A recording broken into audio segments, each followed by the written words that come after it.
कोरेगावच्या रणस्तंभावर आहोत आणि विजयस्तंभावर आहोत, ज्या ठिकाणी पेशवाई गाडली होती आणि बाबासाहेब दरवर्षी या ठिकाणी अभिवादनाला यायचे. भीमा कोरेगावचं महत्त्व आपल्या सर्वांना माहिती आहे. जे भीमा कोरेगावचं जे महत्त्व संपवण्यासाठी निघाले ते संपले आणि भीमा कोरेगावचं महत्त्व सर्वात 10 पटीने वाढलं. असं हे भीमा कोरेगाव. आपल्यासोबत ॲडव्होकेट अश्विनी कांबळे आहेत. काय सांगाल, या ठिकाणी आपण आलेले आहेत, काय कारण आहे यायचं आणि काय तुम्ही कशा प्रकारे भीमा कोरेगावचा इतिहास? सर्वप्रथम तर आपणा सर्वांना क्रांतिकारी जय भीम. आपण या क्रांतीभूमीमध्ये उभे आहोत, शौर्यभूमीमध्ये उभे आहोत, जिथे पेशवाईला गाडलं होतं आणि आता नवीन आधुनिक पेशवाई या फडणवीसच्या माध्यमातून आपण पाहत आहोत की त्यांनी डिवाइड अँड रूल पॉलिसी जी आहे ती पुन्हा राबवलेली आहे आणि त्यामुळे त्यांनी जे सब कॅटेगरायझेशनचा मुद्दा आणलेला आहे तो सब कॅटेगरायझेशनचा मुद्दा जो आहे तो त्यांनी फक्त आणि फक्त रिझर्वेशन संपवण्याच्या साठी हा मुद्दा आणलेला आहे.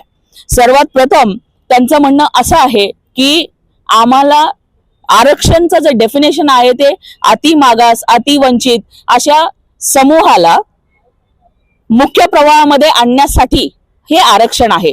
अगदी बरोबर डेफिनेशन आहे, परंतु हे डेफिनेशन इम्प्लिमेंट करण्यासाठी सब कॅटेगरायझेशन आणणं हा त्यांचा मूळ उद्देश नाहीये.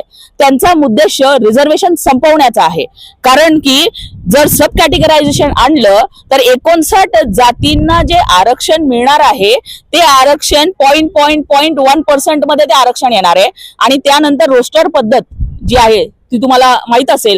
त्या रोस्टर पद्धतीनुसार जे अति मागास घटक आहेत या एससी समूहातले, जो एक होमोजिनियस समूह आहे ज्याला 13% आरक्षण आहे, ज्या 13% आरक्षणामधून जर एखाद्या व्यक्तीला भरती द्यायची असेल किंवा त्या 13% एखाद्या व्यक्तीचं रिझर्वेशनच्या माध्यमातून त्याचं नॉमिनेशन झालं तर तिथे हे बघितलं जात की ते महार आहे, मांग आहे, ढोर आहे, चर्मकार आहे आणि इतर अति मागास समूहातला आहे, ते तसं बघितलं जात नाही. त्यामुळे 13% आरक्षण हे कम्प्लीट होमोजिनियस सेक्टर साठी आहे. जर सब कॅटेगरायझेशन झालं तर माननीय मुख्यमंत्री यांनी सांगितलं पाहिजे की जो अति मागास घटक आहे, अति मागास घटक, त्या घटकातला किती आरक्षण देणार आहे, त्यांच्यातले किती लोक हे क्लास 1, क्लास 2, क्लास 3 च्या कॅटेगरीमध्ये भरती त्यांची होणार आहे, हे इम्पॉर्टंट आहे. हे सरकार मूळतः या सब कॅटेगरायझेशनच्या मागे त्यांचं स्वतःचं जे ड्युटी आहे त्या ड्युटीला ते लोक पडदा घालत आहेत. मुळात जर अति मागास समाजाला मुख्य प्रवाहामध्ये आणायचं असेल तर त्यांच्यासाठी विविध प्रकारच्या योजना राबवणं गरजेचं आहे. शिक्षणासाठी निधी उपलब्ध करण्याच्या योजना आहेत, महिलांसाठी एम्पॉवरमेंटच्या ज्या योजना आहेत या समाज कल्याणच्या माध्यमातून त्यांनी निधी उपलब्ध करून द्यायचा आहे. त्यांना शाळा निर्माण करून द्यायच्या आहेत. एका बाजूला ते लोक शाळा बंद करतायत जिथे बहुजन समाजातली मुलं शिकायला जातात आणि शाळा बंद केल्यामुळे हाच जो बहुजन समाज आहे, हा जो 59 जातीचा जो समूह आहे, या शाळेतलेच या घटकातलीच मुलं शाळा शिकू शकणार नाहीत. तर हे जे फडणवीस सरकार, बीजेपी सरकारचा जो अजेंडा आहे की चातुर्वर्णीय व्यवस्था आणखीन दृढ करायची, या समूहामधले लोक ऍडमिनिस्ट्रेटिव्ह सेक्शन मध्ये जाऊ नयेत आणि फक्त 13% कोटा हा क्लास 4 च्या कॅटेगरीमध्ये पूर्ण केला जातो. जो क्लास 1, क्लास 2, क्लास 3 चा जो कोटा आहे, जो बॅकलॉग आहे, हे ह्या सरकारने मागील अनेक वर्षांपासून सत्तेत असल्यापासून यांनी बॅकलॉग भरलेला नाहीये आणि तो का भरलेला नाहीये आणि याचा उत्तर त्यांना द्यावं लागेल. म्हणून ते लोक हा पडदा जो आहे सब कॅटेगरायझेशनचा हा लावत आहे. त्याच अनुषंगाने त्यांना हेही सांगायचंय की आमचा जो हक्काचा निधी आहे, जो एससीचा निधी आहे, हा सातत्याने लाडक्या बहिणीकडे वळवला जातोय, नाशिकच्या कुंभमेळ्याकडे वळवला जातोय. हा निधी, या निधीचं उत्तर देणं त्यांना गरजेचं आहे आणि त्यांना ते उत्तर द्यायचं नाहीये. म्हणून हा सब कॅटेगरायझेशनचा पडदा या सगळ्या गोष्टींवरती आणि त्यांच्या ज्या मनुवादी मनसुबेवरती ते घालत आहेत आणि ह्याच्यासाठीच आपण हा लॉंग मार्चच्या मोर्चामध्ये आपण आपला सहभाग नोंदवलेला आहे. अखंड लॉयर्स टीम आहे, क्रांतीज्योती सावित्रीबाई फुले समता मंचच्या वतीनं आम्ही या लॉंग मार्च मध्ये सहभाग नोंदवतो की या लॉंग मार्चला आमचा पाठिंबा यासाठी आहे की हा मनुवादी सरकारचा जो मनुवादी मनसुबा आहे, RSSचा मनसुबा आहे की या बहुजनांना ऍडमिनिस्ट्रेशन मध्ये आणू नये, या बहुजनांना शिक्षण मिळू नये, या बहुजनांना उच्च शिक्षित होऊन फॉरेनला जाऊन डिग्री संपादन करता येऊ नये, हा जो त्यांचा अजेंडा आहे हा आम्हाला त्यांना हाणून पाडायचा आहे. आणि म्हणून या ठिकाणी आपण या क्रांतीभूमी उभे आहोत. मला एक गोष्ट या ठिकाणी जाणवली की जसं शाहू महाराजांनी आरक्षण द्यायला सुरुवात केली आणि त्यांच्या दरबारातले जे प्रधान होते त्या प्रधानांनी सांगितलं की साहेब यांना आपण आरक्षण दिले, यांना नोकऱ्या दिल्या, परंतु यांना काहीच येत नाही. परंतु साहेब एकदम म्हणजे शाहू महाराज एकदम चतुर होते.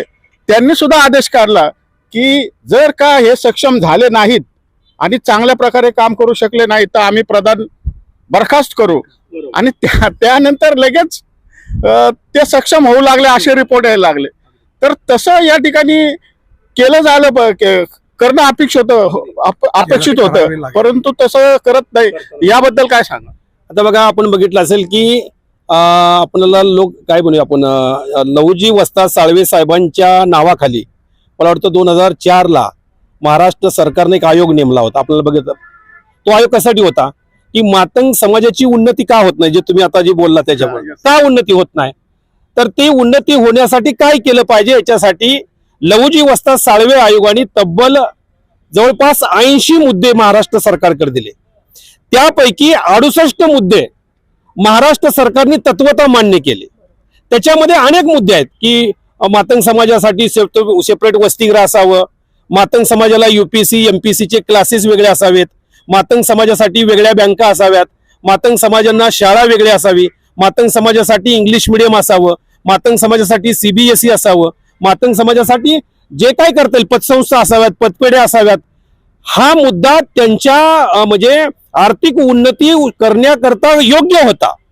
परंतु याच्यावरती सरकार काम न करता त्याच्यामध्ये दोन गोष्टी अजून एक महत्वाच्या आहेत. त्याच्यामध्ये 2च गोष्टीवरती सरकार काम करते. कोणत्या? की जाणीवपूर्वक उपवर्गीकरणाचा मुद्दा पुढे आणून 68 मागण्यावरती पाणी फेरण्याचं काम करत आहे. हे मातंगाच्याही लक्षात येत नाही, किंबहुना बौद्धांच्याही लक्षात येत नाही. बौद्धांनी सुद्धा माझी विनंती आहे की 68 मुद्दे उजेडात आणले पाहिजेत. जे 68 मुद्दे सरकार दाबत आहे ते 68 मुद्दे जर बौद्धांनी उजेडात आणले तर या सरकारला अगदी या सरकारच्या तोंडचं पाणी पडू शकतंय. कारण हे मातंगांना सुद्धा माहित नाही.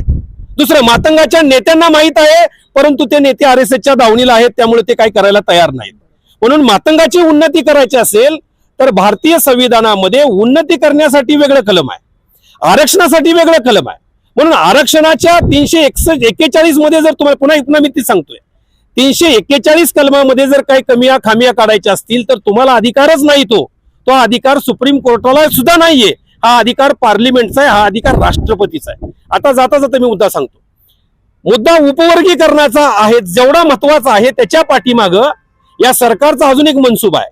तुम्ही जर सुप्रीम कोर्टाचं जर 565 पानाचं जजमेंट वाचलं असेल, त्या 565 पाना जजमेंटमध्ये त्यांनी एक अर्ध्या पानामध्ये त्यांचा निर्णय दिलेला आहे आणि तो 2च पॅरेग्राफमध्ये आहे. एका पॅरेग्राफमध्ये ते काय म्हणतात की यांचं उपवर्गीकरण झालं पाहिजे आणि त्याच्यासाठी डाटा असला पाहिजे. आणि दुसऱ्या पॅरेग्राफमध्ये असं म्हणतात की यांच्यासाठी क्रिमिलियरची अट सुद्धा लावण्यात आली पाहिजे. म्हणजे उपवर्गीकरणाचा मुद्दा नाही हा मुद्दा आहे की उपवर्गीकरणाच्या माध्यमातून त्याच्या पाठीमागून तुमच्यावरती क्रिमिलियर लावण्याचा मुद्दा आहे. आणि मग आमची जी लोक तिथं जी समजा मातंगामधून जी काही शिकलेली आहेत त्यांच्या सुद्धा मुलांना काय होणार नाही, त्याचा फायदा होणार नाही. मग फायदा कुणाला होईल? मातंगाच्या जागा शिल्लक आहेत, परंतु योग्य मातंग उमेदवार मिळाला नाही अशी जाहिरात उद्याच्याला आली तर आपल्याला वगैरे वाटायला नको. आणि मग ह्या जागा कोण भरल्या जातील? जशा कुडमुडे जोशीच्या जागा पुण्यातले जोशी खातात, जागा कुडमुडे जोशीच्या, पण पुण्यातले जोशी त्याच्यावरती चरतात. तसं मातंगाच्या जागेवरती पुण्यातली लोक चरण्याची शक्यता नाकारता येत नाही. म्हणून मुद्दा असा आहे, उपवर्गीकरणाच्या माध्यमातून मातंगांना सुद्धा देण्याचा मुद्दा नाहीये आणि तुम्हाला सुद्धा देण्याचा मुद्दा नाहीये. त्यांच्याही अन्नात माती कालवायचे, तुमच्या अन्नात माती कालवायचे. माझी दोघांना विनंती आहे, बौद्धांना आणि मातंगांना. आपण लहुजींना मानणारी लोक आहे, आपण अण्णाभाऊंना मानणारी लोक आहे, आपण बाबासाहेबांना मानणारी लोक आहे. तर आपण सगळ्यांनी सरकारला जेरीस आणलं पाहिजे, आपसात नाही लढलं पाहिजे. आपसामध्ये एकमेकावरती कमेंट नाही केल्या पाहिजे. सोशल मीडियामध्ये सुद्धा एकमेकाच्या विरोधात नाही लिहिलं पाहिजे. जेरीस आणायचं असेल तर दोघांनी सरकारला आणलं पाहिजे, एवढंच मी या निमित्तानं आपल्या चॅनलच्या वतीने सांगेन. धन्यवाद.